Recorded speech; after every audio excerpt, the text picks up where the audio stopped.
দর্শক শ্রোতা মণ্ডলী, কেমন আছেন সবাই? রাশিয়া ইউক্রেন যুদ্ধ হচ্ছে, এটা কিন্তু মোটামুটি আমরা সবাই জানি, তাই না? এর মধ্যে কিন্তু পৃথিবী বিভক্ত হয়ে গেছে। সেটা আপনার রাশিয়া, চায়না এবং ইরান, উত্তর কোরিয়া, এটা একটা বলয়। আর পশ্চিমা যে গোষ্ঠীগুলো আছে, ফ্রান্স, জার্মানি, আমেরিকা, এগুলো আরেকটা বলয়। এরই মধ্যে দেখেন এটা চায়না কি করছে, একটু পড়ে শোনায় আপনাদেরকে।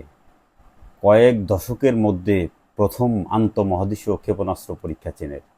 দেশটি 1980 সালের পর থেকেই প্রথম আন্তর্জাতিক জলসীমায় পরীক্ষামূলকভাবে আইসিবিএম ছুড়েছে বলে ধারণা করা হচ্ছে। তাহলে বুঝতে পারছেন বিষয়টা কোন দিকে যাইতেছে, পৃথিবীর যে রাজনীতি।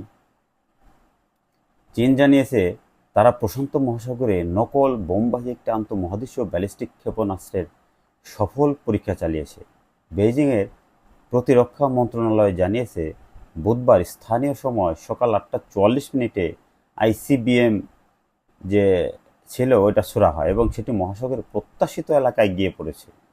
মানে লক্ষ্যবস্তু একেবারে নিশ্চিহ্ন করে দিছে। মানে যেখানে পয়েন্ট আউট করা হয়েছে সেখানেই হামলাটা চালিয়েছে এই আন্তঃমহাদেশীয় ক্ষেপণাস্ত্রটি।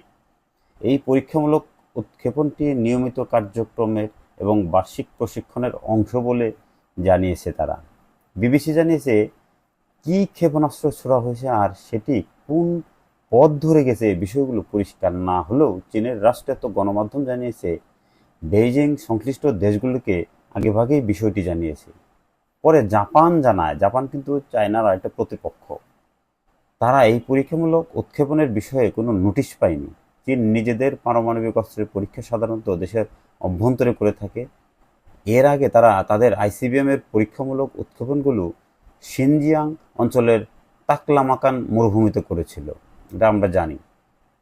আরেকটা মজার বিষয়, 1980 সালের পর থেকে এই প্রথম দেশটি আন্তর্জাতিক জলসীমায় পরীক্ষামূলকভাবে আইসিবিএম ছুড়েছে বলে ধারণা করা হচ্ছে। মানে বুঝেন, 1980, 90, 110-20, প্রায় 44-45 বছর পর এই আইসিবিএম মানে ইন্টারকন্টিনেন্টাল ব্যালিস্টিক মিসাইল এটি ছড়েছে চায়না।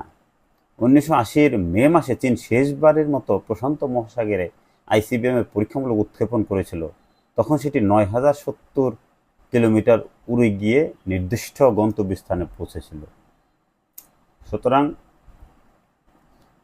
পৃথিবীটা যে আসলে ভাগ হয়ে গেছে ইউক্রেন এবং রাশিয়া যুদ্ধের কারণে, এটা কিন্তু একেবারে পরিষ্কার এখন।